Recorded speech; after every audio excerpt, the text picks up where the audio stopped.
तो देखो, अगर हम बात करते हैं क्लाउड कंप्यूटिंग, थोड़ा सा 1-2 मिनट समझ लेते हैं क्लाउड कंप्यूटिंग एक्चुअल में है क्या।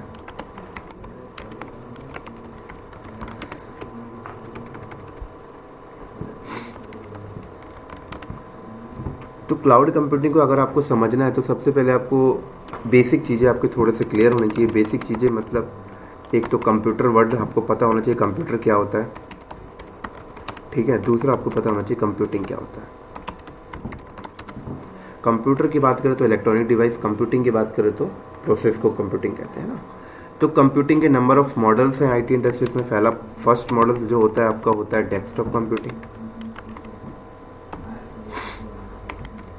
ठीक है।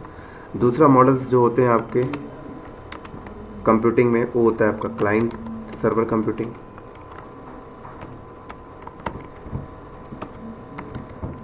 क्लाइंट सर्वर कंप्यूटिंग, ठीक है। तीसरा मॉडल्स जो होते हैं आपके वो क्लस्टर होते हैं, क्लस्टर कंप्यूटिंग।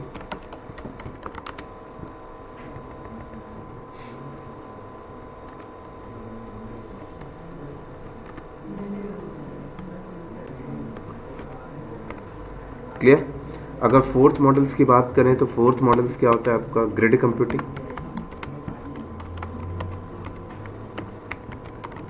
और फिफ्थ मॉडल्स की बात करें तो क्लाउड कंप्यूटिंग। तो टोटल 5 मॉडल्स आईटी इंडस्ट्रीज में अवेलेबल है। डेस्कटॉप कंप्यूटिंग हम किसको बोलते हैं, जब भी हम किसी कंप्यूटर पे as a stand alone PC use करते हैं तो वो डेस्कटॉप कंप्यूटिंग का पार्ट होता है, ठीक है। तो ये डेस्कटॉप कंप्यूटिंग जो है वो फर्स्ट मॉडल है आईटी इंडस्ट्रीज़ का, क्योंकि जब शुरू में आपके इंडस्ट्रीज़ में कंप्यूटर आया था तो हम कंप्यूटर को यूज़ करने के लिए डेस्क में बैठकर ही यूज़ करते थे, किसी अदर लोकेशन में जाकर कंप्यूटर को नहीं यूज़ कर पाते थे, ठीक है।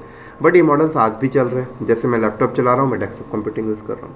आप अपनी कंपनी के डेटा सेंटर के अंदर जाते हो, कीबोर्ड माउस लेके फिजिकली लगा के काम करते हो, आप उस टाइम पे डेस्कटॉप कंप्यूटिंग की सर्विस ले रहे हो।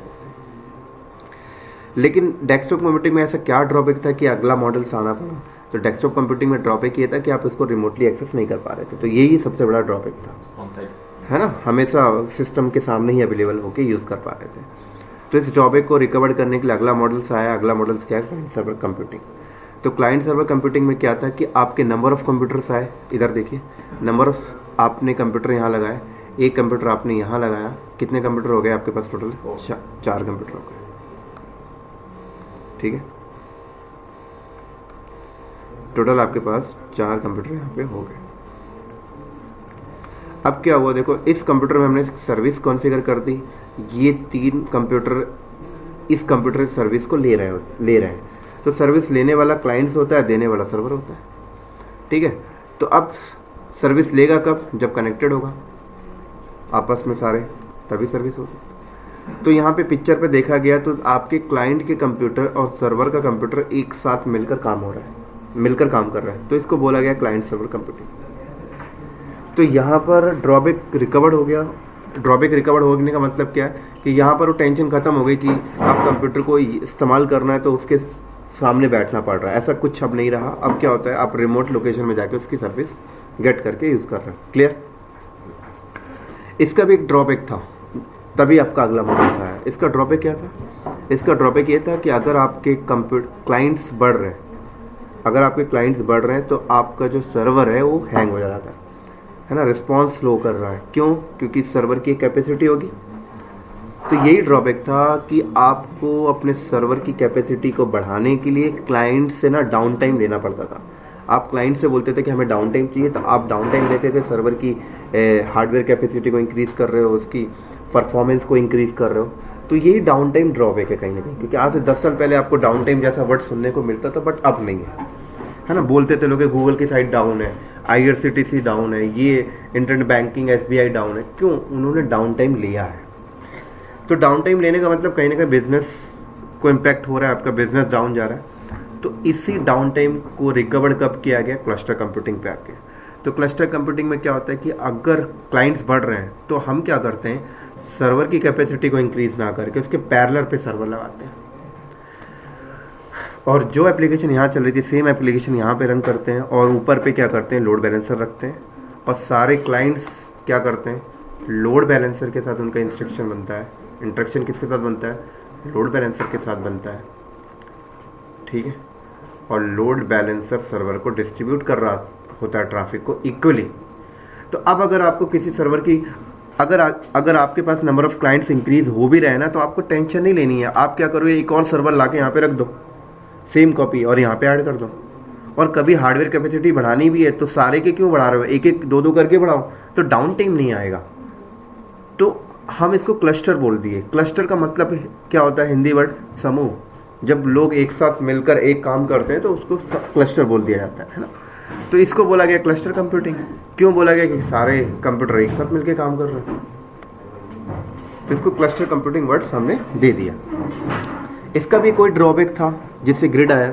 तो इसका क्या ड्रॉबैक था, इसका ड्रॉबैक ये था कि भाई साहब ये जो आपके सेटअप लगे ये किसी एक लोकेशंस में होंगे, या नोएडा में होगा या गुड़गांव में होगा, है ना। कल को अगर गुड़गांव में बम गिर गया तो, कुछ डिजास्टर आ गया तो खत्म हो गया ना पूरा सेटअप। तो आप क्या प्लान करोगे फिर।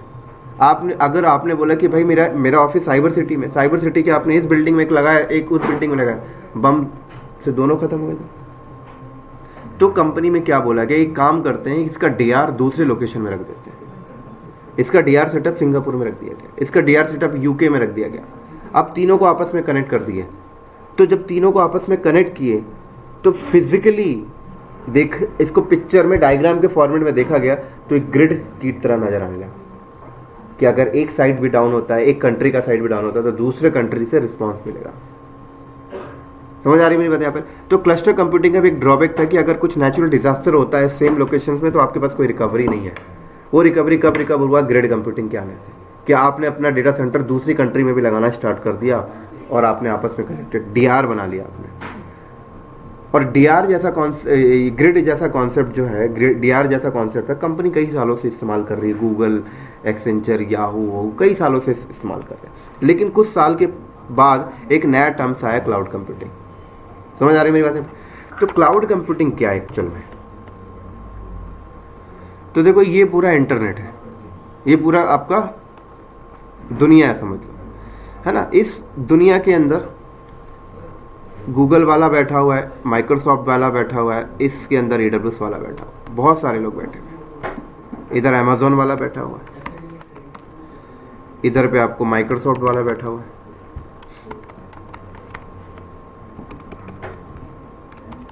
समझ आ गई मेरे। इधर आपका गूगल वाला बैठा हुआ है,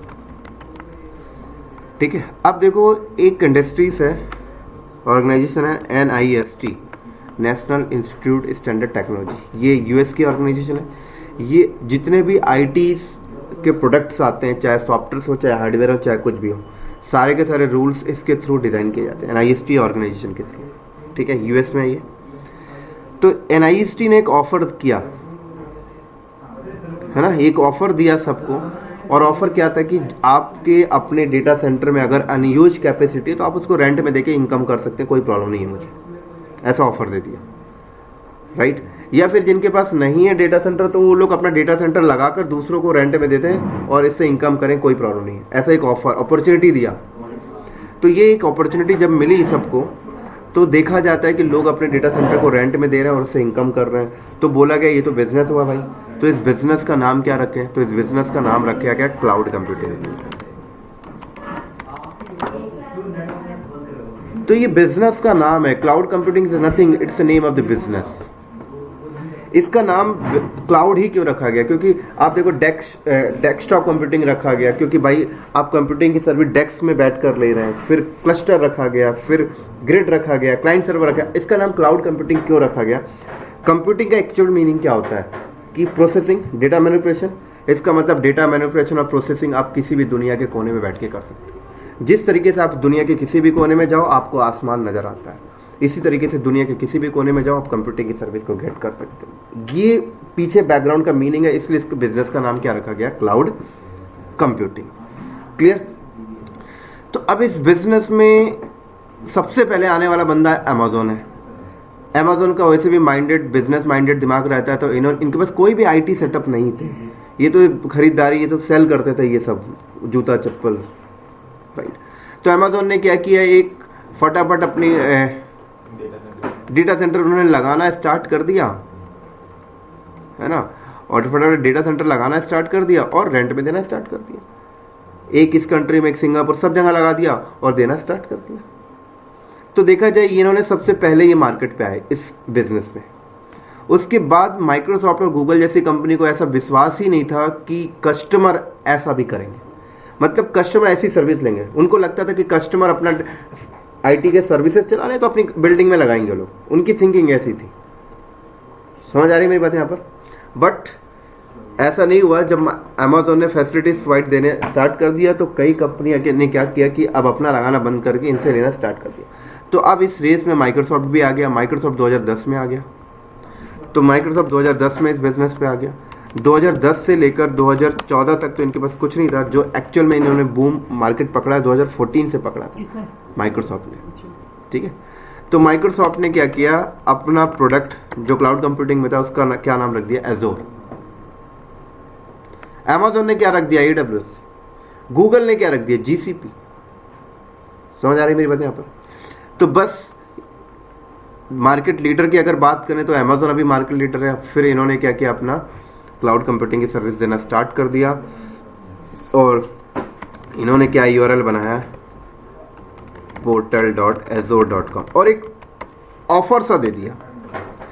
ऑफर्स क्या प्रोवाइड कर दिया कि भाई अगर कोई बंदा माइक्रोसॉफ्ट के प्रोडक्ट ऑलरेडी एग्जिस्टिंग यूज़ कर रहा है, राइट, और अगर वो क्लाउड कंप्यूटिंग में आना चाहता है और अगर वो एजोर की साइड आता है, तो अगर उसके पास लाइसेंस एग्जिस्टिंग है तो हम उसके 49 या 50% का डिस्काउंट प्रोवाइड करेंगे।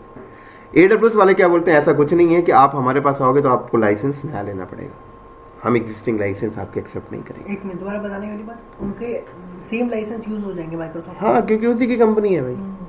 उन्होंने बोला कि भाई मेरी कंपनी है, मेरी कंपनी, मेरे ही प्रोडक्ट कई दुनिया में लोग यूज़ कर रहे हैं। अगर वो क्लाउड कंप्यूटिंग की साइड जाना चाहते हैं तो मैंने एजोर दिया है, अगर आप उस साइड आते हैं तो आपको हमने जो लाइसेंस 2 साल पहले प्रोवाइड किया था वही लाइसेंस आप यहाँ पे यूज़ करिए तो आपको 49% का डिस्काउंट मिलेगा।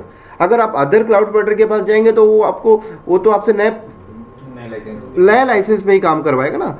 तो क्या हुआ, जो कंपनी आज भी 70% पूरे वर्ल्ड की अगर आप रेशियो निकालो, सर्वे करो, तो आज भी 70% कंपनियां माइक्रोसॉफ्ट के प्रोडक्ट को इस्तेमाल करती हैं। कोई ओपन सोर्स का जो सर्वे किया जाए तो ओपन सोर्स 20 से 25% ही मिलेगा। क्लाइंट साइड नहीं, क्लाइंट साइड भी आप बात करो, सर्वर के साइड भी मैं बात करता हूं, तो आज भी 75% या 70% माइक्रोसॉफ्ट के प्रोडक्ट ही चलते हैं। चाहे आप सर्वर पे जाके देख लो, एक्सचेंज सर्वर हो गए, ऑफिस 365 हो गए, बहुत सारे सर्वर्स ऐसे हैं जो आज भी माइक्रोसॉफ्ट के प्रोडक्ट पे ही चल रहे हैं। समझ आ रही है मेरी बात यहाँ पर? तो क्या होगा कि पूरे जब देखा गया कि अच्छा इतने सारे लोग माइक्रोसॉफ्ट के प्रोडक्ट को इस्तेमाल कर रहे हैं, माइक्रोसॉफ्ट ने अपना एजोर ऑफर किया, तो अब ये आगे निकलना स्टार्ट कर दिए। समझ आ रही है? क्लाइंट की तो बात ही अलग कर दो, क्लाइंट में तो आज भी लोग माइक्रोसॉफ्ट यूज़ कर रहे हैं, माइक्रोसॉफ्ट के प्रोडक्ट को ही इस्तेमाल कर रहे हैं क्लाइंट में। कोई भी बंदा Ubuntu अपने सिस्टम में डालना पसंद नहीं करता है, राइट, क्योंकि विंडोज 10 में जो आपको मिलता है वो नहीं मिलेगा कहीं। विंडोज 7 में जो मिलता है वो कोई भी लिनक्स वाला बंदा आपको नहीं बना कर दे रहा ग्राफिकल, क्योंकि एंड ऑफ जो रिजल्ट होता है ना वो हमें यूजर फ्रेंडली का होता है, ईजी का होता है। कभी भी हम अपनी पर्सनल लाइफ को भी कॉम्प्लेक्सिटी बनाने की नहीं कोशिश करते, ईजी बनाने की कोशिश करते हैं। तो माइक्रोसॉफ्ट हमेशा कस्टमर का ध्यान रखता है और रिलायबल करके देता है। और सिक्योरिटी की बात करें तो ये सिक्योरिटी बहुत ज़्यादा मैनेज करते हैं कंपेयर टू AWS, राइट, क्योंकि AWS क्या करता है, सिक्योरिटी की जो बात है वो कस्टमर के ऊपर छोड़ देता है कि आप अपने हिसाब से करिए सिक्योरिटी। बट माइक्रोसॉफ्ट ऐसा नहीं करता, वो अपने सिक्योरिटी के कंप्लाइंस टूल्स बनाकर देता है, कहता है आप इसको इस्तेमाल करिए, 99% इसमें हम भी पीछे से मॉनिटरिंग कर रहे हैं, आपको कोई इशूज नहीं। समझ आ गई मेरी बात यहाँ पर? दूसरी चीज,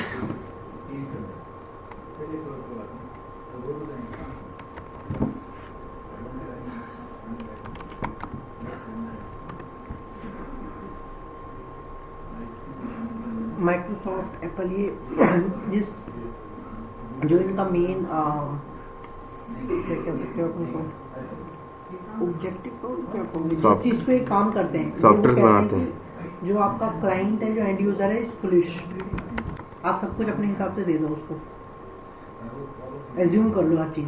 मतलब जैसे एप्पल है, हाँ, एप्पल के फोन है, जब ये जो स्टीव था, उसने वो जब भी वो बनाया था तो उसका वो था कि जो आपका कस्टमर है वो फूल है, हाँ हाँ, बिल्कुल बिल्कुल, तो हर चीज यही आप उसको थिंकिंग ऑप्शन है। में दो। हाँ, ये थिंकिंग एनालाइज मत करो, बिल्कुल वो एनालाइज नहीं करेगा, जो आप दोगे वो करेगा वो। बिल्कुल बिल्कुल, और यही हर चीज दो उसको, यही हर इनका चीज। भी ऑब्जेक्टिव है। ये इनका भी वो है। समझ आ गई।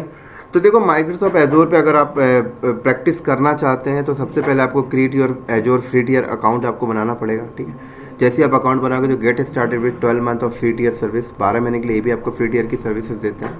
लेकिन थोड़ा सा अगर हम यहाँ नज़र मारें तो ये क्या कह रहा है, देखो कह रहा है 12 month of popular free services सारी नहीं मिलेंगी, 12 महीने के लिए जो मिलेंगी वो कुछ मिलेंगी, प्लस आपको 13,300 रुपये क्रेडिट आपको मिलेगा। 13,300 रुपये ही आपको अपने एजोर के अकाउंट पे आपको क्रेडिट कर देंगे जैसे ही आपका अकाउंट बनेगा। वो 13,300 रुपये आपको एक महीने का लिमिट होगा, मतलब जो फ्री 12 महीने में नहीं आता है उसके अलावा जो आप सर्विसेज यूज़ करते हैं जो फ्री टियर पे नहीं है, पेड है, वो अगर आप यूज़ करते हैं, जितना यूज़ करते हो 13,300 रुपये से में से डिडक्ट होता जाएगा, राइट। और धीरे धीरे माइनस हो जाएगा, जैसे आपने अभी 13,300 मिला, फिर 12,000 हो जाएगा, आपने कोई ऐसी सर्विस यूज़ कर दी, ठीक है। ये आपको 13,300 रुपये 30 दिन में आपको ख़त्म करने पड़ते हैं। 30 दिन में अगर आपने ख़त्म नहीं किए तो ऑटोमेटिक आपका अकाउंट जो है लॉक हो जाता है, ठीक है। उसके बाद कह रहा है ऑलवेज फ्री, कुछ सर्विसेज है जो आपको हमेशा फ्री मिलती हैं, ठीक है। थोड़ा नीचे आए तो आप देख सकते हैं क्या आपको फ्री है। देखो 12 महीने के लिए Linux virtual machine 750 hours, Windows virtual machine, right. Manage disk आपको मिलता है 64 GB की 2 मिलेंगे आपको, blob storage, file storage, SQL database, ये सारी चीज़ें, ठीक है। सबसे पहले आपको फ्री स्टार्ट फ्री में क्लिक करना पड़ेगा। सबसे पहले आपको फ्री टियर अकाउंट एक क्रिएट करना पड़ेगा जिसमें क्रेडिट कार्ड की इंफॉर्मेशन आपको यहाँ पे देनी पड़ेगी।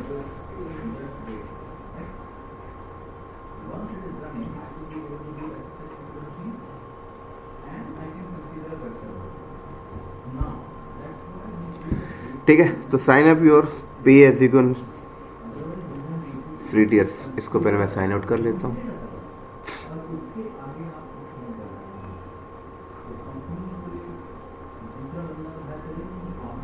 ठीक है, तो यहाँ पर हम क्या करते हैं, देखो यूज़ अनदर अकाउंट, और अकाउंट नहीं है तो आप यहाँ पे करो क्रिएट वन। कौन बनाएगा अकाउंट? अभी आपका बना हुआ है? मेरा बना हुआ सिर्फ सब्सक्रिप्शन ऐड करना है कार्ड।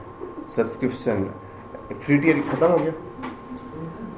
माइक्रोसॉफ्ट की एक बार ट्रेनिंग हुई थी हमारी कंपनी में, उस समय मैंने बनाया हुआ था अपने पर्सनल अकाउंट से। अच्छा, वो तो खत्म हो गया होगा फिर?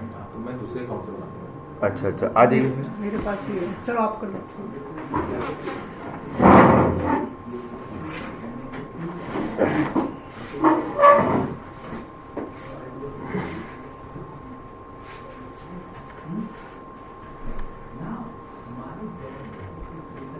अकाउंट बनाने के लिए आपको एक जीमेल या याहू या आउटलुक में भी कोई एक अकाउंट हो चल जाएगा, माइक्रोसॉफ्ट में भी एक अकाउंट है उससे भी बन जाएगा। नहीं, create one.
Before that, I will explain you the metadata. What is metadata? Understand?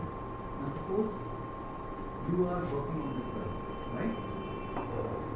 You created this server. The server is created by someone else. Try to understand. You haven't created this server. I have given you the key and this command. Okay? I have just given you the key and the command, and I told you use this key to access the website. You have the key with you, so you can easily give this command, press enter, go to the web server and do the job. Now the point is, you want to know in which location this system is running. Do you know which location this system is running? Yes, right. You want to know what is the AMI ID for creating this system.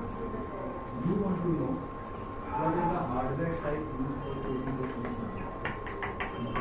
You want to know what is the security group they are adding. You will not be able to verify all this information because you have to create it.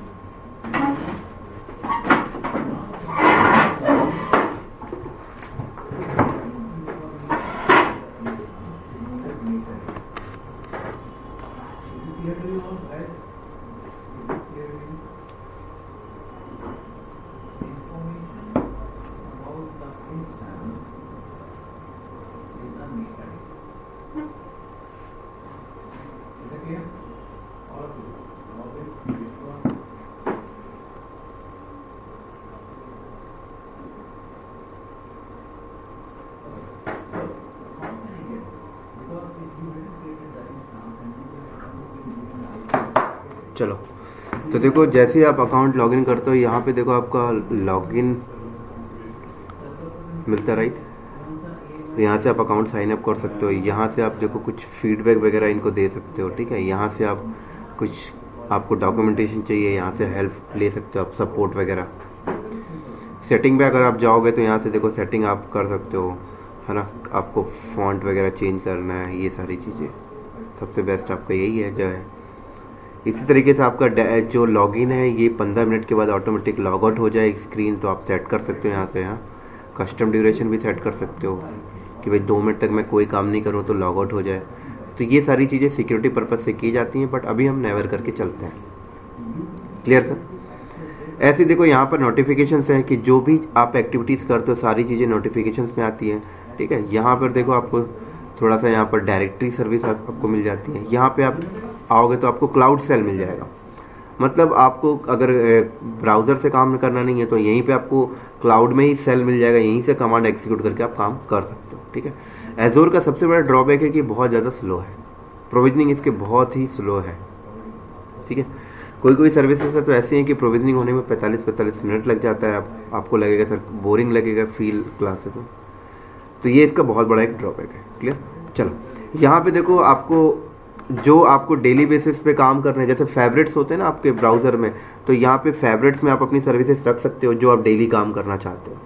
कुछ services favourites में already added है, आप favourites में add करना चाहते हो तो आप यहाँ पे जैसे ऑल सर्विस पे क्लिक करो यहाँ पर, ठीक है। ऑल सर्विस पे मैं गया तो यहाँ पे देखो सारी सर्विसेज नज़र आ रही है मेरे को, ये कंप्यूट की नज़र आ रही हैं ये सारी चीज़ें।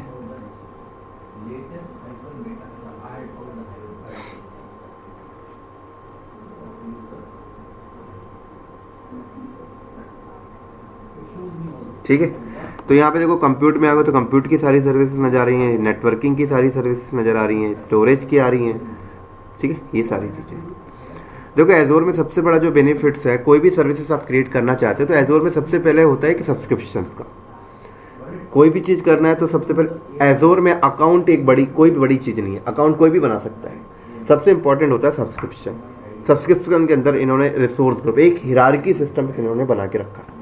ठीक है, चलो देख लेते हैं। Subscription। हाँ,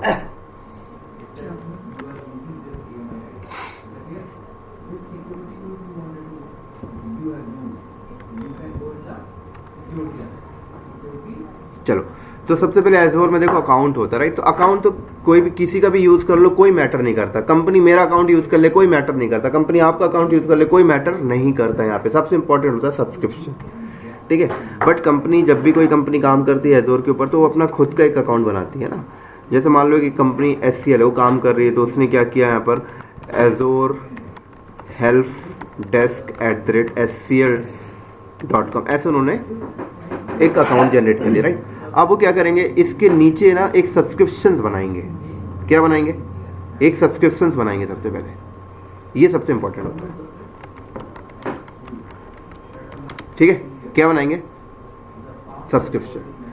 जब भी कोई बंदा अकाउंट बनाता है एज़ोर के ऊपर, तो उनको एक सब्सक्रिप्शन मिलता है जो फ्री टियर सब्सक्रिप्शन होता है, राइट। तो अगर मैं आपके अकाउंट पे आकर देखूं यहाँ पे सब्सक्रिप्शन, तो अभी आपका फ्री टियर का सब्सक्रिप्शन आपको मिला, देखो फ्री ट्रायल। ये आपकी सब्सक्रिप्शन आईडी है ना। इस सब्सक्रिप्शन के ऊपर आपको क्या है, एडमिन का रोल है, आपका स्टेटस है, और यहाँ पर देखो क्या है, कॉस्ट अभी दिखा देगा 0 लेकिन ये फ्री टियर का सब्सक्रिप्शन में 30 डेज के बाद ही ना डिसेबल हो जाता है। मतलब सब्सक्रिप्शन डिसेबल मतलब कुछ नहीं कर सकते।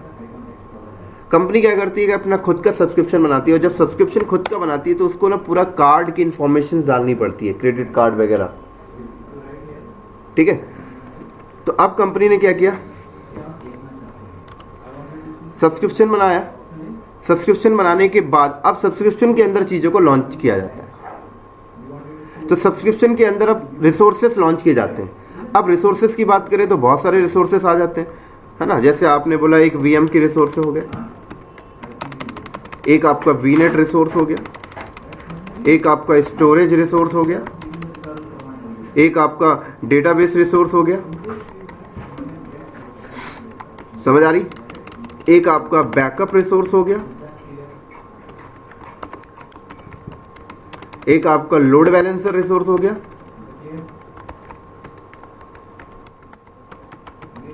क्लियर।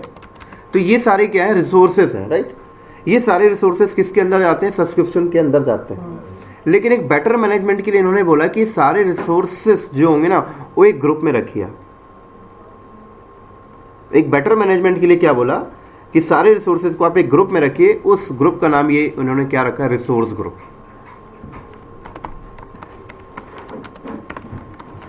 मतलब आप कोई भी रिसोर्सेज को डायरेक्ट सब्सक्रिप्शन के पे नहीं बना सकते। आपको क्या करना पड़ेगा, रिसोर्स और सब्सक्रिप्शन के बीच में एक रिसोर्स ग्रुप बनाना पड़ेगा। और जो भी रिसोर्सेस आप लॉन्च करते हैं माइक्रोसॉफ्ट एज़ोर क्लाउड के ऊपर, सारे रिसोर्सेस इस ग्रुप के पार्ट होंगे। तो इससे पहले हमारा जो भी अकाउंट होगा, अभी रुक जाइए, समझ आ रही मेरी बात यहाँ पर।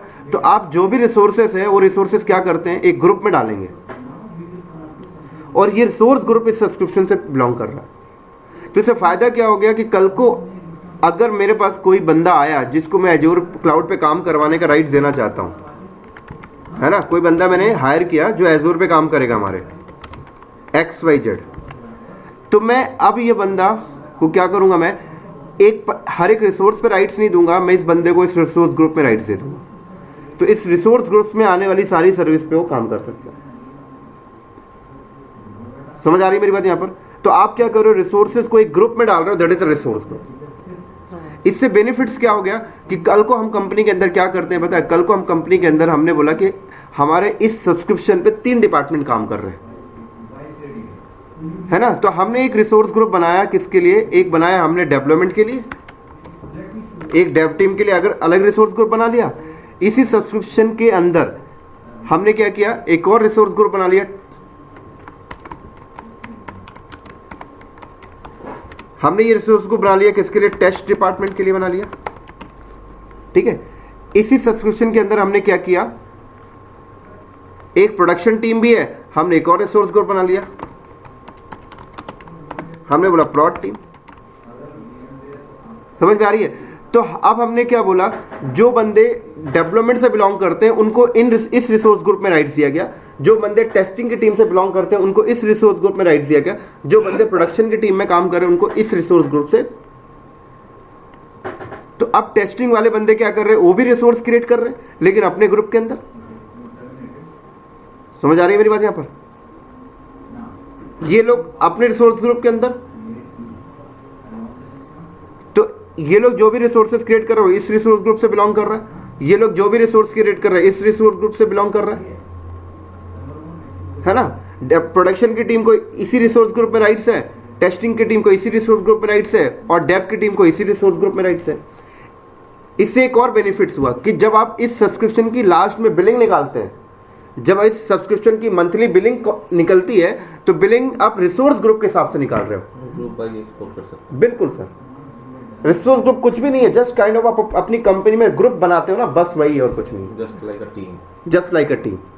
तो आपने क्या बोला कि अच्छा या तो फिर आप ऐसा करो कि सब्सक्रिप्शन अलग रख लो, लेकिन सब्सक्रिप्शंस अगर आप अलग रखोगे तो कॉम्प्लिसिटी बढ़ेगी। 3 सब्सक्रिप्शन हो गए ना आपके पास, फिर सब आप नंबर ऑफ सब्सक्रिप्शन रखो अच्छी बात है, लेकिन नंबर ऑफ सब्सक्रिप्शन उस केस में रखी जाती है जहां पे आपका एक बिग एनवायरनमेंट है, बहुत बड़ा ऑर्गेनाइजेशन है, वो मल्टीपल सब्सक्रिप्शन रखती है। अच्छा, सब्सक्रिप्शन के अंदर भी सब्सक्रिप्शन बनता है? सब्सक्रिप्शन के अंदर भी सब्सक्रिप्शन नहीं, सब्सक्रिप्शन के अंदर सब्सक्रिप्शन नहीं बनते।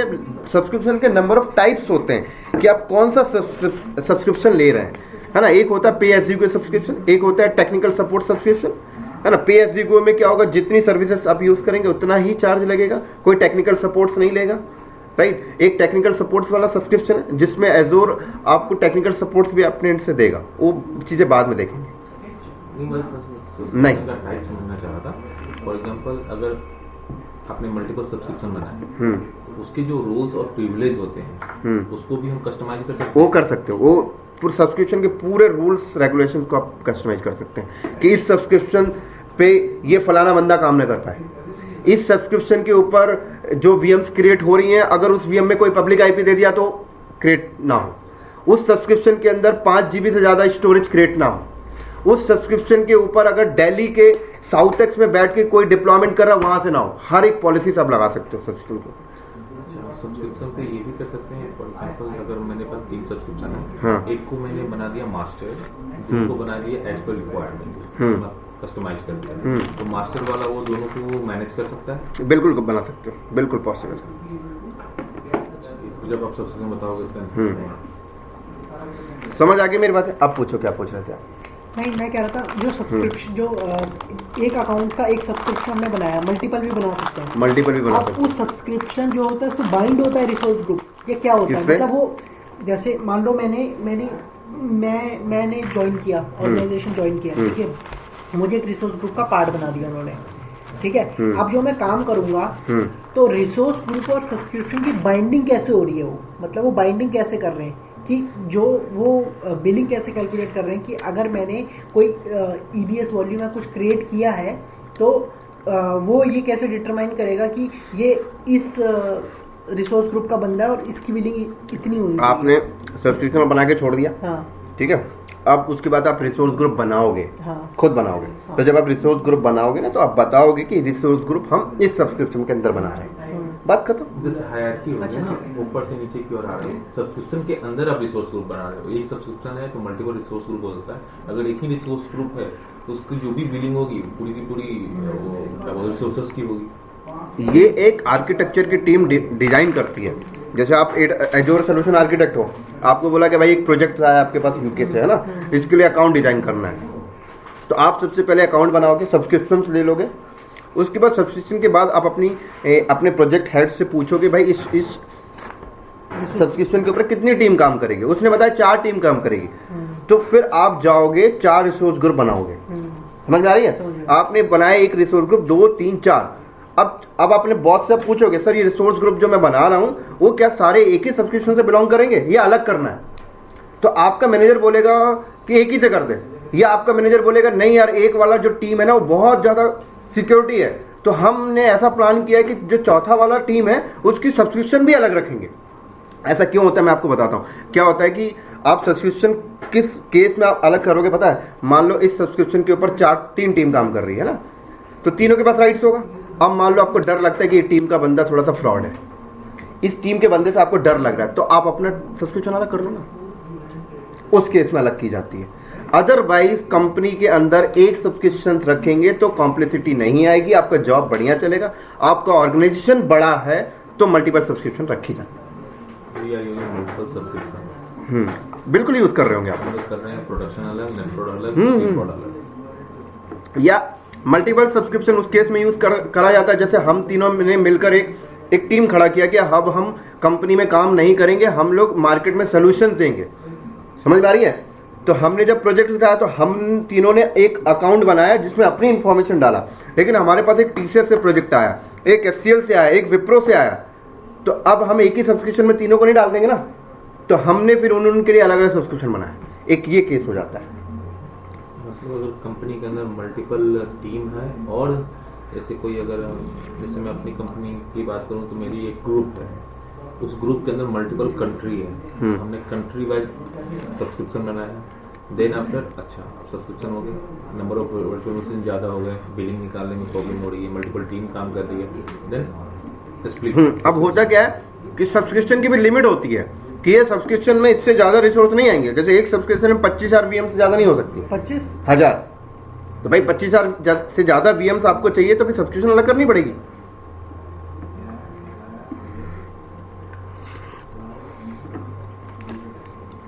समझ आ गई मेरी बात यहाँ पर?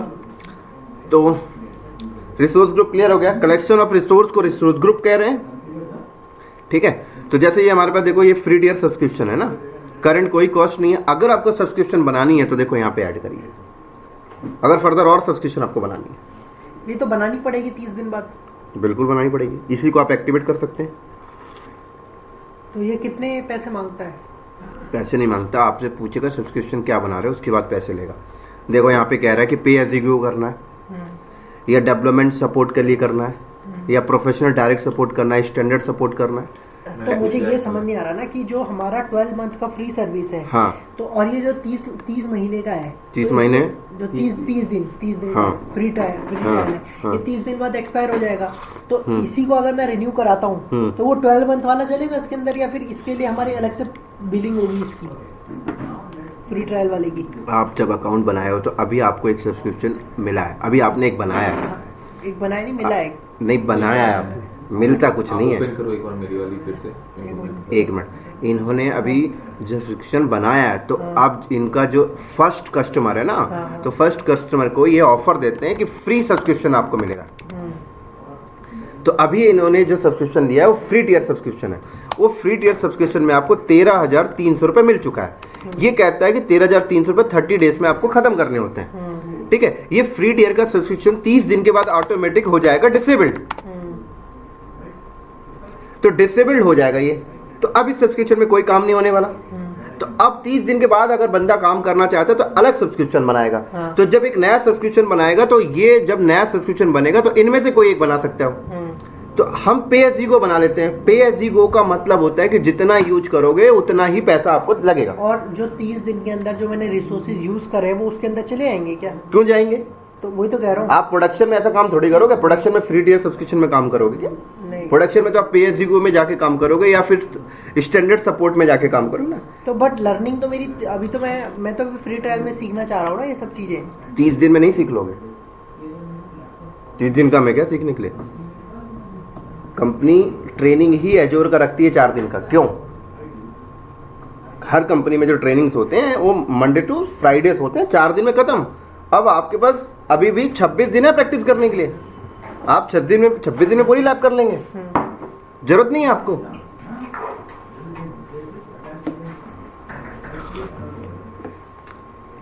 बट समझ आ रही मेरी बात यहाँ पर? तो आपको 30 दिन में खत्म कर लेनी है पूरी की पूरी लैब। उसके बाद भी अगर बंदा बोलता है नहीं मुझे और प्रैक्टिस करनी है तो कोई नहीं, आप ऐसा भी कर सकते हो। हाँ, नहीं साइन अप कर लो। हाँ, अगर बंदा बोलता नहीं मुझे उसके बाद भी प्रैक्टिस करनी है तो आप इसी सब्सक्रिप्शन को अंदर जाके आप इसी सब्सक्रिप्शन को क्या बोल सकते हो, अपग्रेड कर सकते हो इसी को, है ना, कि भाई 30 डेज के बाद ये सब्सक्रिप्शन बंद ना हो, ये पे एज यू गो में कन्वर्ट हो जाए। तो 30 डेज के बाद ये सब्सक्रिप्शन बंद नहीं होगा, पे एज यू गो पे चला जाएगा। तो पे एज यू गो में क्या होता है कि जो सर्विसेज आप यूज करोगे जो फ्री टियर का पार्ट नहीं है उनका चार्ज बनेगा आपके पास। चलेगा तो 12 महीने तक फ्री, मतलब अगर अपने 12 महीने तक जो फ्री चल रहा है वो तो भाई सर्टेन सर्विसेज है ना। आप एक्स्ट्रा यूज करोगे भाई 128-27 GB के ज्यादा वॉल्यूम लेते हो तो उनका बिल आएगा आपके पास और आपको पे करना पड़ेगा। तो अगर मैं इसको AWS से कनेक्ट करूं तो AWS में सब्सक्रिप्शन वाला कुछ होता नहीं है गेम ऐसा, हमारा सब्सक्रिप्शन का वो थोड़ी होता है उसमें तो 750 आवर्स मिलते हैं हमें, पार्शियल वाला फुल में अप्लाई वैसे हो जाता है। भाई साहब 12 मंथ यहाँ पर भी फ्री मिल रहा है। नहीं मैं कह रहा हूँ एक मिनट। AWS में सब्सक्रिप्शन का वाला चीज नहीं है। सब्सक्रिप्शन वाली चीज़ नहीं है। 12 मंथ ये भी फ्री दे रहा है, 12 मंथ आपका एजोर भी फ्री देता है, 12 मंथ आपका AWS भी फ्री देता है। हाँ समझ में आ रही है? हाँ दोनों फ्री दे रहे हैं जो 12 महीने के लिए। अब देखो एजोर कहता है कि मैं 12 मंथ के साथ प्लस 13,300 रुपये भी दे रहा हूँ, जो AWS आपको नहीं दे रहा। कौन फायदा दे रहा है आपको? एज्योर दे रहा है। फिर बट एजोर क्या बोलता है कि मैं जो 12 मंथ फ्री दे रहा हूँ राइट, जो फर्स्ट कस्टमर है इसमें जब फर्स्ट कस्टमर एक नया सब्सक्रिप्शन बनाएगा तो वो सब्सक्रिप्शन जो फ्री टियर सब्सक्रिप्शन है उसमें जो 13,300 रुपये है ना वो आपको डिसेबल्ड हो जाएगा 30 डेज के बाद। आप इसको अपग्रेड करके 12 महीने तक फ्री टियर चला लीजिए, कोई प्रॉब्लम नहीं है। लेकिन फ्री टियर के बाहर जाएंगे तो उसकी बिलिंग देनी पड़ेगी, उसकी बिलिंग आपको देनी पड़ेगी। समझ आ रही मेरी बात? यहाँ पर AWS में कोई 13,300 रुपये नहीं देता, कहता पहले दिन से ही आपका पैसा लगता है। मतलब AWS में क्या बोलता है, पहले दिन से ही अगर फ्री टियर के बाहर गए तो पैसा देना पड़ेगा। ये तो आपको 30 दिन का टाइम दे रहा है, करिए यूज, कोई पैसे नहीं है। समझ आ गई मेरी सर बात? क्लियर हो गया? और कोई डाउट? तो यहाँ पे देखो आप सब्सक्रिप्शन पे एज यू गो ले लीजिए, ठीक है, डेवलपमेंट सपोर्ट ले लीजिए यहाँ से। इसी सब्सक्रिप्शन के अगर हम अंदर जाते हैं थोड़ा सा, मैं भी सब्सक्रिप्शन कोई ले नहीं रहा हूँ बट यहाँ पे नंबर ऑफ सब्सक्रिप्शन हैं, ठीक है। सब्सक्रिप्शन के ये टाइप है, ये सब्सक्रिप्शन के अंदर का पार्ट नहीं है, ये अलग अलग सब्सक्रिप्शन है कि आप पे एज यू गो लोगे या डेवलपमेंट सपोर्ट लोगे या प्रोफेशनल डायरेक्ट सपोर्ट लोगे या स्टैंडर्ड सपोर्ट लोगे, सब लिखा हुआ है राइट, या एजोर ओपन सपोर्ट लोगे। तो यहाँ पर देखो आप सब्सक्रिप्शन को अपग्रेड कर सकते हो। देख रहे हो कि मान लो मेरा भी फ्री टियर सब्सक्रिप्शन चल रहा है, मैंने अपग्रेड पे आ गया तो मैं इसी सब्सक्रिप्शन को अपग्रेड कर दूंगा पे एज यू गो में। तो 30 डेज के बाद ये सब्सक्रिप्शन मेरा डिसेबल ना होके पे एज यू गो में चला जाएगा। समझ आ रही मेरी बात यहाँ पर?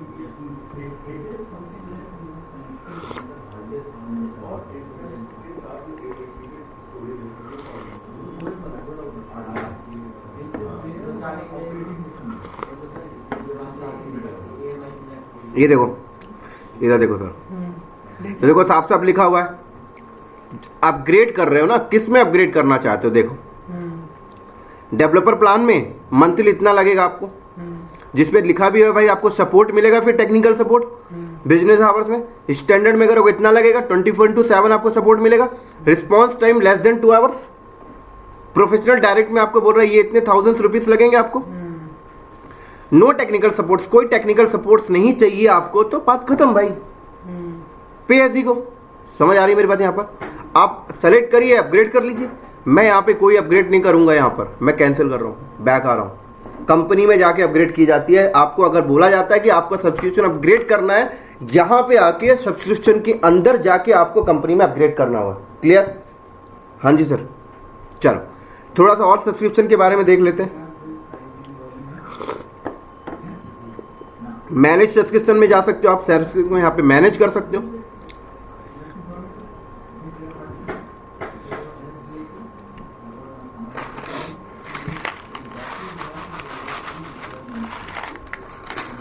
इंटरनेट बहुत स्लो है।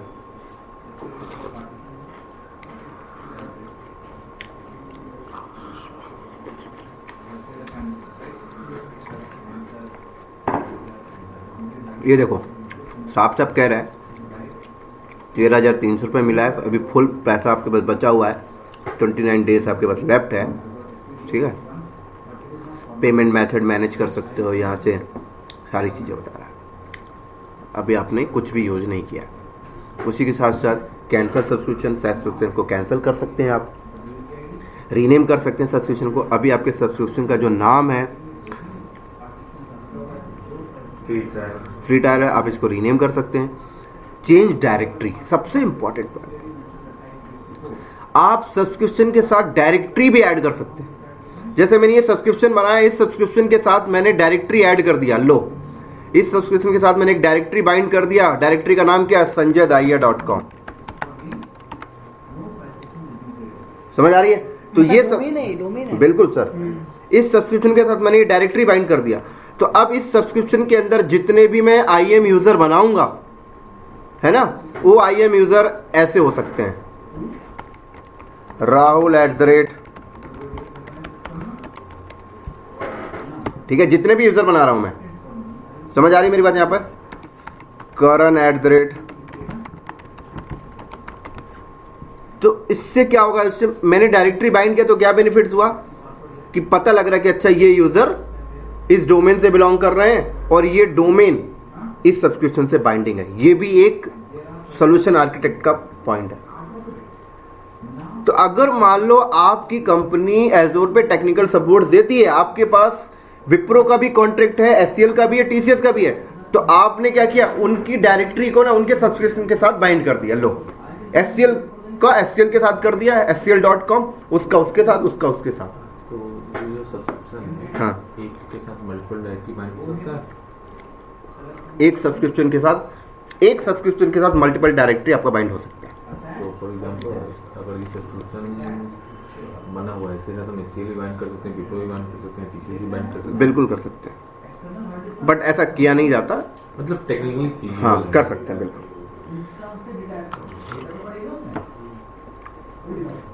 ठीक है, अभी कह रहे हो देखो डिफॉल्ट डायरेक्टरी बाइंड है, मतलब इन्होंने अकाउंट बनाया तो एक डिफॉल्ट डायरेक्टरी बनी है आपके पास, है ना, ये डिफॉल्ट डायरेक्टरी बाइंड है। ठीक है, अब कह रहा है ट्रांसफर बिलिंग ऑनरशिप। आप अपनी सब्सक्रिप्शन का जो ऑनरशिप है, बिलिंग ऑनरशिप है, आप किसी और को ट्रांसफर कर सकते हो। किसी और को ट्रांसफर का मतलब क्या हुआ? देखो, इस कंपनी के अंदर क्या हुआ, एक टॉप लेवल का सब्सक्रिप्शन बना हुआ है, ठीक है, एक टॉप लेवल का सब्सक्रिप्शन बना हुआ है। अब ये सब लेवल के सब्सक्रिप्शन है तो नहीं है, तो इक्वली सबके सब है ना। जैसे हमने बोला ये हमारा डेवलपमेंट का है, ये हमारा टेस्टिंग का है, ये हमारा प्रोडक्ट का है। हमने इन तीनों का सब्सक्रिप्शन का बिलिंग ऑनरशिप इसको ट्रांसफर कर दिया, ये बिलिंग मैनेज कर रहा है। आप जस्ट एक काइंड ऑफ, समझ आ रही सर मेरी बात? यहाँ पे ये भी एक बेस्ट मैनेजमेंट के लिए यूज किया जाता है। तो यहाँ से आप ट्रांसफर बिलिंग ऑनरशिप कर सकते हो। ट्रांसफर बिलिंग ऑनरशिप मतलब कोई सब्सक्रिप्शन ही होगा ना, अपना सब्सक्रिप्शन का ऑनरशिप हमने किसी और कोई को और दे बंदा दिया। मैनेज करेगा हमारी बिलिंग। मतलब कोई सब्सक्रिप्शन ऑनर ही यूज करेगा ना। फॉर एग्जांपल अगर 3 सब्सक्रिप्शन हमने बनाया है, हमने बोला कि हम दोनों का ना सब्सक्रिप्शन आप यूज करोगे, हाँ हाँ, तो मैनेज करोगे, हाँ, वो यूज करेगा। वो तो आपका सब्सक्रिप्शन एग्जिस्ट होना चाहिए। एग्जिस्ट होनी चाहिए, बिल्कुल, बिना एग्जिस्ट के नहीं हो। समझ आ रही है मेरी बात? यहाँ पर चलो एक्टिविटीज लॉग पे आ जाओ। तो अब सब्सक्रिप्शन के अंदर मैनेज करता क्या है उसमें? बिलिंग ओनरशिप हमने चेंज करी किसी की, तो मैनेज करे क्या रहा है? मैं पॉलिसी लगा दिया कि 10,000 से ऊपर की सर्विस अगर क्रिएट करे तो क्रिएट ना हो। मैंने वहां से रूल लगा दिया, मैं मैनेज कर रहा हूँ आपके सब्सक्रिप्शन को। आपके पास कोई ऐसा पेड सब्सक्रिप्शन है जहाँ से आप ये मुझे डेमोस्ट्रेट कर पाओगे? नहीं सर, क्योंकि भाई पैसे लगते हैं, मैं रखता ही नहीं है। मैं आज ही अपना सब्सक्रिप्शन का डिसेबल मारा हूँ। मैंने एजोर को 4 बार तो 40 हज़ार के बिल मैंने वे ऑफ कराया है, तो पॉसिबल ही नहीं बनता।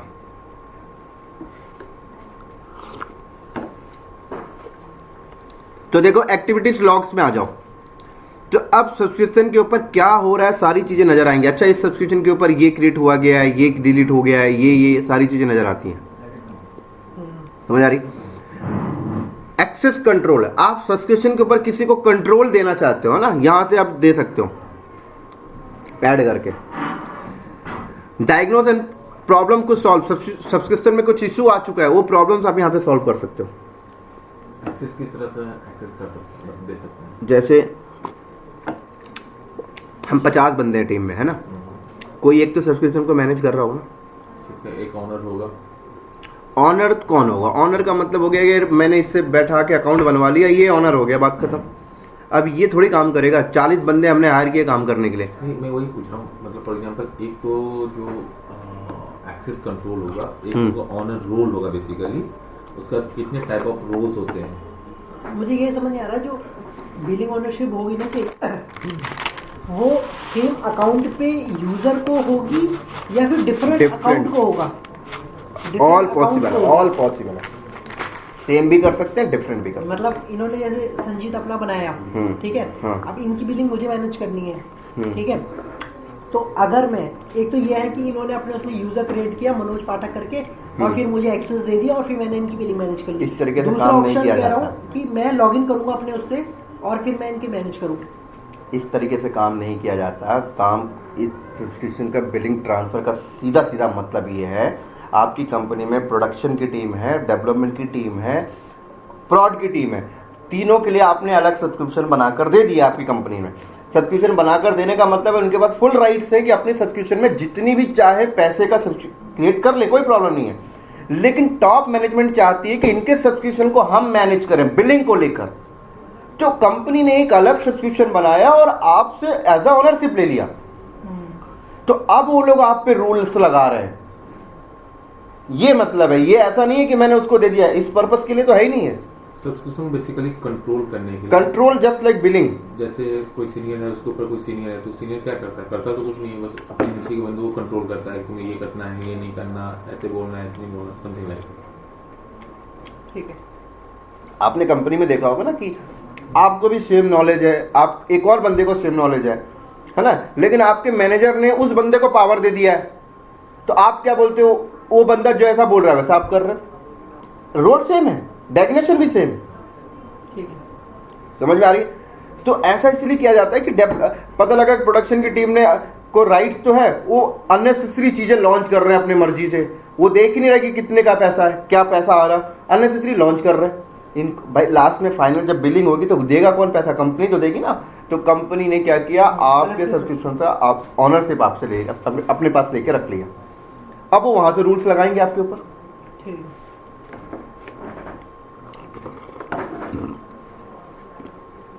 आपका क्या क्वेश्चन था? एक्सेस कंट्रोल वाला। हाँ, ये आईएम की तरह है उसमें, AWS है। बोलो बोलो क्या क्वेश्चन कितने तरह के रूल्स होते हैं? वो तो बाद में आएंगे ना अभी उसके साथ। रोल्स जो होते हैं वो नंबर ऑफ टाइप्स के रोल्स होते हैं ना। जब आप यहाँ पे ऐड रोल करते हो तो यहाँ पे आपको ऐड रोल करोगे तो यहाँ पे देखो प्री डिफाइंड रोल्स बने हुए हैं, कौन से रोल्स आप देने चाहते हैं। देखो यहाँ पे ऑनर्स के रोल्स, कंट्रीब्यूटर्स के, रीडर्स के, तो ये एक प्री डिफाइंड रोल्स हैं। फॉर एग्जाम्पल इस सब्सक्रिप्शन के ऊपर 50 बंदे काम कर रहे हैं, है ना। अब सब्सक्रिप्शन को मैनेज करने का राइट्स मैंने एक बंदे को दे दिया है ना, कि भाई मैंने बोला पवन मैनेज करेगा सब्सक्रिप्शन को, टेक्निकल बंदे काम करें। टेक्निकल बंदे जब काम करेंगे, टेक्निकल बंदे को काम करते टाइम मान लो कोई रिसोर्स क्रिएट करने में एक्सेस डिनाई आ जाता है ना। एक्सेस डिनाई आने का मतलब क्या है कि आप जो चीज क्रिएट कर रहे हो वो किसी न किसी सब्सक्रिप्शन के से बाइंड होगी, उस सब्सक्रिप्शन में आपको ये रिसोर्स क्रिएट करने का राइट्स नहीं है, तो आप अपने मैनेजर के पास भाग के जाओगे कि भाई मुझे सब्सक्रिप्शन में राइट्स दो। तो राइट्स देने वाला बंदा कौन होगा? एक कोई बंदा हमने बैठा के रखा होगा ना। तो हम क्या करेंगे, एक IAM यूजर बनाएंगे, ठीक है, यहां से हम उसको एक्सेस देंगे। तो जब हम एक्सेस देंगे तो इस सब्सक्रिप्शन के ऊपर आप उसको क्या रोल असाइन करना चाहते हो। अगर आपने ऑनर दे दिया तो मतलब उस बंदे के पास उस सब्सक्रिप्शन के ऊपर ऑनर का रोल है। समझ आ रही है? ये चीजें हैं, इसको कस्टमाइज भी कर सकते हैं। बिल्कुल कर सकते हैं आप, अपने कस्टम रूल बना के कर सकते हैं, रोल बन जाते हैं, उसको कर सकते हैं। तो फ्री टाइम में फंक्शनलिटी होती है कस्टमर रोल बनाने की। हाँ,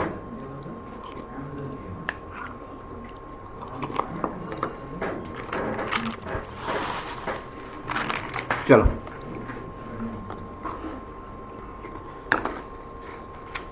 अब देखो सर आज के लिए कितना करना है, कितने पे करनी है क्लास?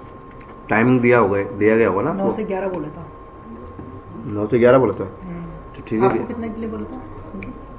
मेरा 12 तक, मुझसे 11, मुझे तो 12 नहीं बोला, मुझसे 11 बोला था। मैंने तो बोला था 2 तक, उन्होंने बोला कि नहीं 11 या 12।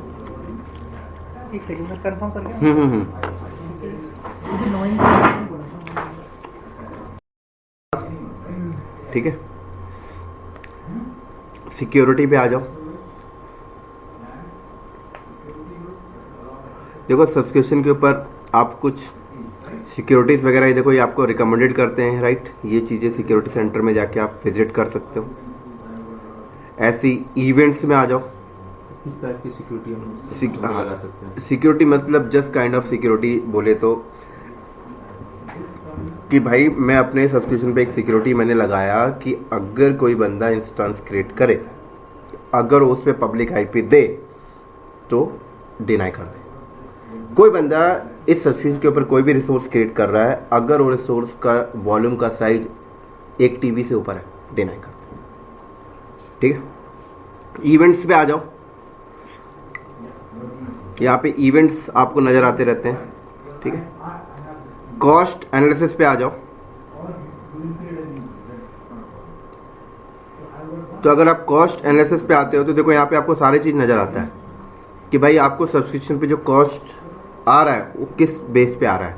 यहाँ पे पूरा ग्राफ में नज़र आएगा। अभी कोई भी सब्सक्रिप्शन पे रिसोर्स नहीं बना इसलिए नज़र नहीं आ रहा, अदरवाइज सारे नज़र आते हैं। ठीक है, बजट पे आ सकते हो आप। ठीक है, आप बजट सेट कर सकते हो अपने सब्सक्रिप्शन के ऊपर कि भाई $500 से ऊपर क्रॉस हो, डिनाई करते। ठीक है, थोड़ा यहाँ पे आ जाओ, एक्सटर्नल सर्विस पे आ जाओ। आप अपने सब्सक्रिप्शन के ऊपर एक्सटर्नल सर्विसेज भी ले सकते हैं। एक्सटर्नल सर्विसेज का मतलब क्या हुआ कि भाई आपने एजोर के मार्केट प्लेस से वो सर्विसेज लिए हैं बाहर की। तो जब भी सब्सक्रिप्शन की बिलिंग निकाली जाती है तो एक्सटर्नल सर्विस पे आके देखा जाता है कि आपने क्या एक्सटर्नल लिया है, क्योंकि बिलिंग सब्सक्रिप्शन की जब लास्ट में बिलिंग होती है तो इसको भी इंक्लूड किया जाता है। ठीक, पेमेंट मेथड पे आ सकते हो आप।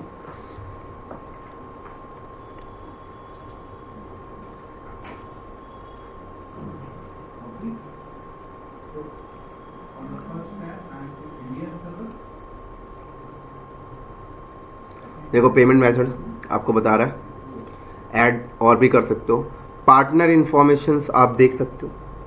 ठीक है, आपने पार्टनरशिप लिया है तो पार्टनर्स की आईडी यहाँ पे डाल के दे सकते हो, राइट। कि अगर आप माइक्रोसॉफ्ट के पार्टनर्स हो तो पार्टनर्स आईडी यहाँ पे डालोगे तो आपको वैलिड कर देगा, और वैलिड तो आपको बता देगा कि अच्छा पार्टनर्स को ये डिस्काउंट्स अवेलेबल है, सारी चीज़ें। रिसोर्स ग्रुप देखो यहाँ पे बोल रहा है कि इस सब्सक्रिप्शन के साथ कौन सा रिसोर्स ग्रुप बाइंड है। कोई रिसोर्स ग्रुप भी नहीं है, आप यहाँ से ऐड कर सकते हो, है ना। रिसोर्स ग्रुप सब्सक्रिप्शन के साथ ऐड कर सकते हो। सब्सक्रिप्शन में कौन कौन से रिसोर्सेज चल रहे हैं वो यहाँ नजर आते हैं आपको। अभी सब्सक्रिप्शन के ऊपर कोई भी रिसोर्सेज नहीं चल रहे, अगर रिसोर्सेज चल रहे होंगे सारे रिसोर्सेज यहाँ पे लिस्ट पे आपको दिखाई देंगे।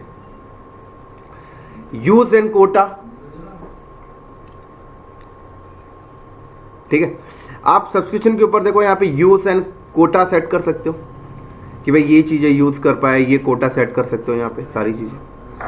पॉलिसीज लगा सकते हो सब्सक्रिप्शन के ऊपर, है ना। अपनी कस्टम पॉलिसीज बना के आप पॉलिसीज लगा सकते हो।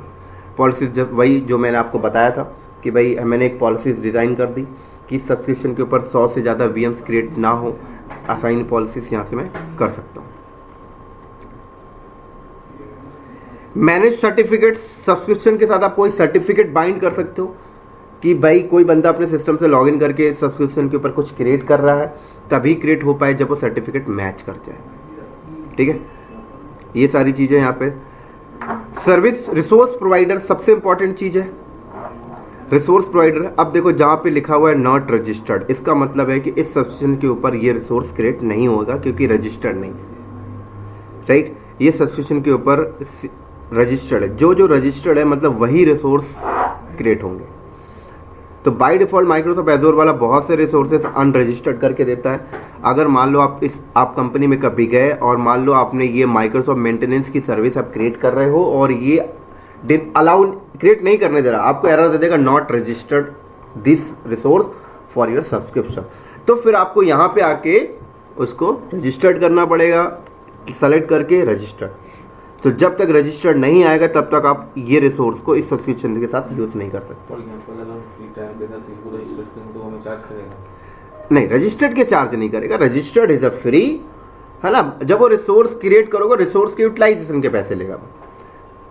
सब्सक्रिप्शन बनाना फ्री है टोटल, सब्सक्रिप्शन का कोई पैसा नहीं है, फ्री में सब्सक्रिप्शन बन जाता है, यूज करते हो, उसके ऊपर रिसोर्सेज क्रिएट होते हैं, उन रिसोर्सेज के चार्ज लगते हैं। फॉर एग्जांपल जो 13,300 जो है, अगर मैंने किसी कस्टम को रजिस्टर किया, उसको यूटिलाइज कर रहा हूँ, तब तो वो हमें डिडक्ट 13,300 रुपये से कम होता जाएगा ना वो। हाँ, उसके बाद जो फाइनल होगा फिर बिल करेंगे। डिप्लॉयमेंट्स में आप आ जाओ, यहाँ पर जो भी डिप्लॉयमेंट्स आप करते हो यहाँ पे, राइट, वो आपको नजर आएंगे। प्रॉपर्टीज पे आ जाओ, प्रॉपर्टीज पे आके आपसे अगर कोई बोलता है सब्सक्रिप्शन की डिटेल्स भेजिए हमें, तो इधर देखो सर, यहाँ से आप सब्सक्रिप्शन की डिटेल्स भेज सकते हैं। ये सब्सक्रिप्शन का एड्रेस दे रहा है, एड्रेस अपडेट कर सकते हैं। सब्सक्रिप्शन आईडी सबसे ज्यादा इंपॉर्टेंट होती है। सब्सक्रिप्शन आईडी, कभी भी आप माइक्रोसॉफ्ट से कोई टेक्निकल सपोर्ट्स लेते हो तो वो आपसे सब्सक्रिप्शन आईडी सबसे पहले मांगेगा। कोई भी वनरेबिलिटी इश्यूज आते हैं, सबसे पहले सब्सक्रिप्शन आईडी सामने आएगी। आपका सब्सक्रिप्शन का स्टेटस एक्टिव है, करंट बिलिंग पीरियड यहाँ पे बता रहा है भाई ये है, परचेस डेट ये है, आपने सब्सक्रिप्शन इस डेट को परचेस किया है, करेंसी INR है, इंडिया है, ऑफर फ्री टियर है, राइट, ऑफर आईडी ये रही, अकाउंट एडमिन ये रहा, एंड सर्विस एडमिन भी ये रहा, एंड पेमेंट मेथड ये रहा, राइट। उसके बाद आप इस सब्सक्रिप्शन पे रिसोर्सेस लॉक लगा सकते हो। रिसोर्सेस लॉक का मतलब, जैसे मैंने सब्सक्रिप्शन के ऊपर ऐड किया और यहां पे देखो मैंने बोला रीड, मैंने यहाँ पे लॉक क्या लगा लिया, रीड ओनली। इसका मतलब क्या है कि इस सब्सक्रिप्शन के ऊपर सिर्फ रीड ओनली का राइट से कोई भी बंदा इस सब्सक्रिप्शन के ऊपर कोई भी चीजें को ऐड नहीं कर सकता और डिलीट नहीं कर सकता। तो फॉर एग्जांपल मैं चाहता हूं कि सब्सक्रिप्शन, मैं रात को चाहता हूं कोई बंदा कुछ मेरे सब्सक्रिप्शन कोई ऐड ना कर सके, कोई डिलीट ना कर सके, मैं सब्सक्रिप्शन के ऊपर लॉक लगा के चला गया रीड ओनली का। यहाँ पे कुछ शेड्यूल करने का ऑप्शन नहीं है, शेड्यूल करने का ऑप्शन नहीं है, नहीं, मैनुअल करना पड़ेगा, मैनुअल करना, ठीक है। अगर मैंने यहाँ पर डिलीट का लगा दिया तो सब कुछ कर सकता है, रिसोर्सेज को ऐड कर सकता है, डिलीट नहीं कर सकता। लॉक टाइप तो ही है, या एडिट ओनली याद रखिए। समझ आ रही? मेरे हिसाब से कैंसिल में फ्री टायर में कम होंगे, बाकी इसमें ज़्यादा हो सकते हैं। मतलब इसमें दो ही ऑप्शन आते दो ही है, वो फ्री कुछ नहीं होता, दो ही है, रीड ओनली और डिलीट। अब कह रहा है news request, support request. Subscription पे आप सपोर्ट ले सकते हैं, जस्ट काइंड ऑफ, मान लो यहाँ पे आओ billing support, right, service and subscription limit. Subscription limit का एक कोटा होता है कि एक सब्सक्रिप्शन के ऊपर बाय डिफॉल्ट 20 इंस्टांसेस बनेंगे, उससे ज़्यादा चाहिए तो आप यहाँ पे सर्विस लिमिट इंक्रीज का, बिलिंग का, सब्सक्रिप्शन मैनेजमेंट का, टेक्निकल का, सारा टिकट यहीं से क्रिएट होता है। क्लियर, समझ आ गई? चलो, तो अब हम चलते हैं, सब्सक्रिप्शन हमारे पास है। सबसे पहले एज़ोर पे कोई बंदा चाहे प्रैक्टिस करने जाए चाहे कंपनी में जाए, सबसे पहला होता है रिसोर्स ग्रुप बनाइए। तो रिसोर्स ग्रुप का पिक्चर आपको समझ में आ गया, सब्सक्रिप्शन का पिक्चर भी आपको समझ में आ गया। अब एक बनाते हैं रिसोर्स ग्रुप। कैसे बनाओगे? यहां जाओ, रिसोर्स ग्रुप, तो क्रिएट रिसोर्स ग्रुप। तो जब आप यहाँ पे क्रिएट रिसोर्स ग्रुप करते हो तो देखो सबसे पहले कह रहा है सब्सक्रिप्शन आता है, ये रिसोर्स ग्रुप किस सब्सक्रिप्शन के अंदर बन रहा है। तो अभी आपके पास फ्री टायर है, आपके पास नंबर ऑफ सब्सक्रिप्शन है तो नंबर ऑफ रिसोर्स ग्रुप, यहाँ पे सब्सक्रिप्शन न आएगा।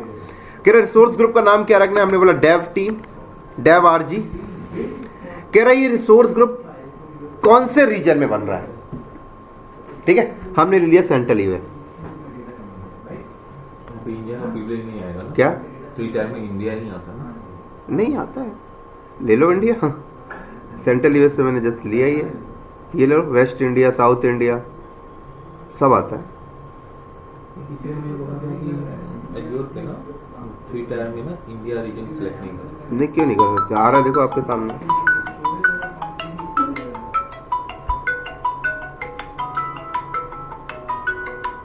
हेलो, हाँ जी राज, बोलो बोलो।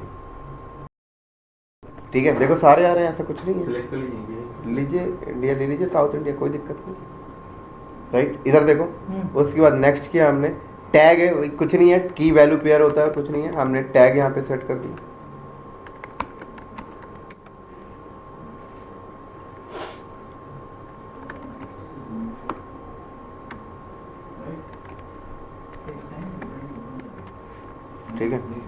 उसके बाद नेक्स्ट किया तो ये रिसोर्स ग्रुप बन गया हमारा।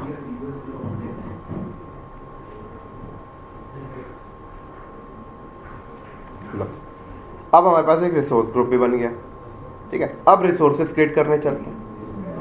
तो क्रिएट रिसोर्स ग्रुप हो चुका है, थोड़ी देर में ये आ जाएगा। अभी एक बार इसको रिफ्रेश मार,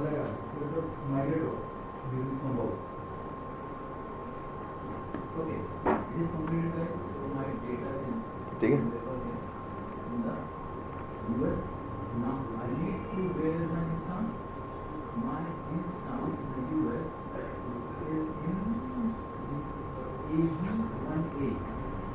आ जाएगा वो थोड़ी देर में, ठीक है। अब देखो रिसोर्सेज बनाने, मान लो हमको वीएम बनाना चाहते हैं, राइट। तो देखो यहाँ पे आ जाओ, वर्चुअल मशीन पे आ जाओ। तो क्रिएट वर्चुअल मशीन, अगर वर्चुअल मशीन आपको बनाना नहीं आता तो यहाँ पे डॉक्यूमेंटेशन आप पे चले जाओ, यहाँ पे डॉक्यूमेंटेशन आ जाएंगे। अभी हम नहीं जा रहे हैं, हमने क्या किया, क्रिएट न्यू वर्चुअल मशीन। तो आप देखो कह रहा है सब्सक्रिप्शन, देखो हर बार आपको करना पड़ता सेलेक्ट। रिसोर्स ग्रुप आपको देखो बोल रहा है, हमारे बोला रिसोर्स, सर मुंडी हटाना आपकी, इधर बैठ जाओ ना आप, इधर पीछे आ जाओ। तो देखो यहाँ पे क्या बोल रहा है, रिसोर्स ग्रुप आ गया। आप देखो तो पहले टॉप में सब्सक्रिप्शन आया, अब आप जो भी रिसोर्स बना रहे हो रिसोर्स ग्रुप के अंदर जा रहा है, समझ आ रही है। उसके बाद कह रहा है देखो क्या, आप वर्चुअल मशीन का नाम यहाँ पे लिख दो। तो हमने यहाँ पे बोला एजोर वीएम, ये तो कुछ भी लिख सकते हो, आपकी मर्जी, ठीक है सर। देन उसके बाद नीचे आया तो कह रहा है कौन से रीजन में बनाना चाहते हो, आप रीजन सेलेक्ट कर सकते हो। साउथ इंडिया हमने सेलेक्ट रहने देते हैं। जो रिसोर्स ग्रुप का रीजन होता है, क्या उसी रीजन में ये नहीं, जरूरी है? Resource group just kind of एक कंटेनर है ना। होता क्या, देखो आपने रिसोर्स ग्रुप बनाया, हाँ। ठीक है। अब रिसोर्स ग्रुप आपने कहाँ बनाया, सेंट्रल यूएस में बनाया,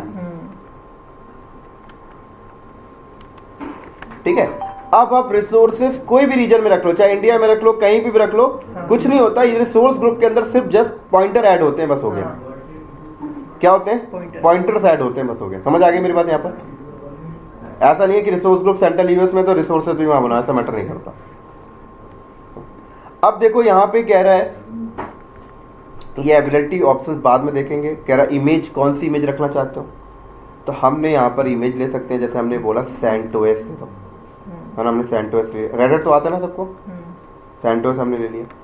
उसके बाद अब कह रहा है साइज सेलेक्ट करो, कौन से साइज का वीएम लेना है आपको। तो यहाँ से साइज आप सेलेक्ट कर सकते हो। देखो सारे साइज आ रहे हैं, ये उनकी प्राइसिंग आ रही है, जिसमें आपको फ्री टियर पे B1S, अगर आप ये यूज़ करोगे तो इसके चार्जेस नहीं है।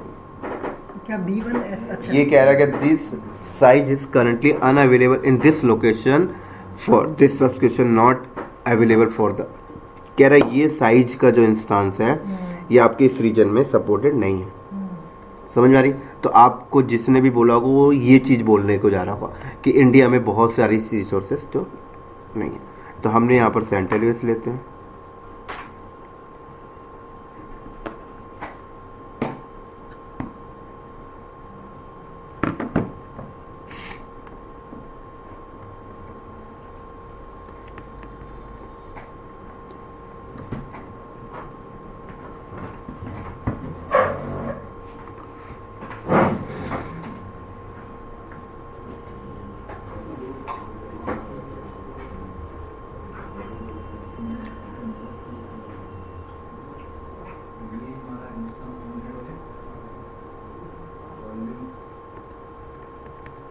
कोई भी नहीं दिखा रहे हैं तो। सब्सक्रिप्शन पे आपने लॉक तो नहीं सेव कर दिया?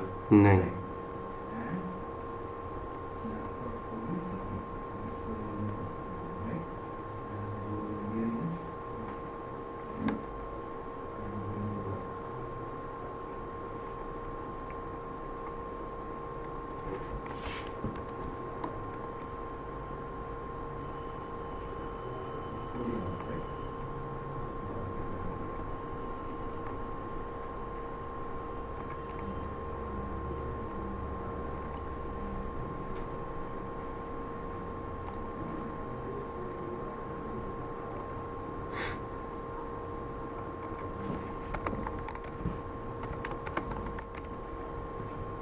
इंडिया की वजह से तो नहीं हो रहा है। क्या होता है ना कि नए नए जब इन्होंने डेटा सेंटर डालते हैं ना, तो वहाँ पे भी सारी चीज़ें है ना एज पर इंडियन गवर्नमेंट, ठीक है, आप जो रीजन है ना यूएस वैसे नहीं बना सकते, फ्री टाइम में बना सकते हो। अगर आप कंपनी के लिए बनाओगे ना, कंपनी के लिए बनाओगे तो आउट ऑफ इंडिया सेलेक्ट नहीं कर सकते। अच्छा तो करोगे तो कंपनी नॉन कंप्लायंस हो जाएगी। अच्छा, आपको सब कुछ इंडिया में बनाना पड़ेगा? डीआरबी इसीलिए तो जियो इंडिया में चल रहा है। थक हार के अमेजोन ने अभी मुंबई में सेटअप शुरू किया है, रीजन वही AWS नहीं चलने का इंडिया में। AWS तो चल रहा है, काफी चल रहा है। जब तक बच के चल रहे हैं गवर्नमेंट जब चाहे उठा लेगी। कंपनी गाइडलाइन में आप कभी भी कंपनी का मतलब इंडिया का डेटा दूसरे कंट्री में नहीं ले सकते, एक लॉ है। पीछे आपको बता दूँ इसके चक्कर में मैंने AWS किया था, लीगल ने मना कर दिया, नहीं कर सकते AWS। क्या नहीं कर सकते? AWS यूज नहीं कर सकते।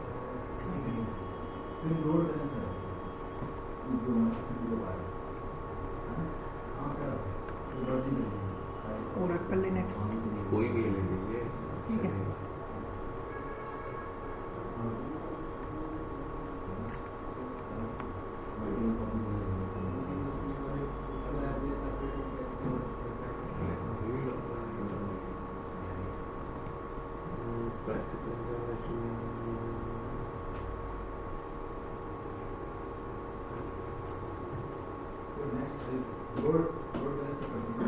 दिक्कत हो क्या रही है? आपने सब्सक्रिप्शन में पूरी इन्फॉर्मेशन डाल दी थी। सब्सक्रिप्शन ऐड हुई विदाउट इन्फॉर्मेशन तो ऐड नहीं होगी ना, सब चेक कर लीजिए। नहीं, थोड़ा सा अपडेट होने में टाइम लगेगा ये। कोई भी रीजन हम ले रहे हैं वहाँ पे सिलेक्ट नहीं करने देना। मेरे हिसाब से तो थोड़ा एक दिन लेता है वो, कुछ ऐसा कुछ नहीं करता नहीं है, नहीं, ऐसा तुरंत कुछ हो है? जाता है। साइज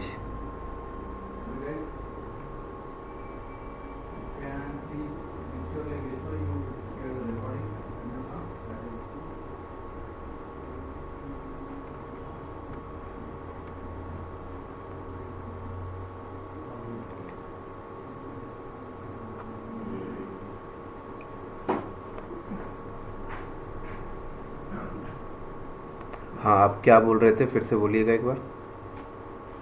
मैं ये बोल रहा था हाँ कि एज पर इंडियन लॉ हाँ कोई भी कंपनी हाँ अपना फाइनेंशियल डेटा हाँ। आउट ऑफ इंडिया नहीं डाल सकती, आउटसाइड इंडिया नहीं डाल सकती। ऐसा फाइनेंशियल डेटा हाँ नहीं डाल सकते तो मत डालिए। तो एजियो यूज ही नहीं कर सकते ना, इसी एजोर आप यूज़ नहीं कर सकते।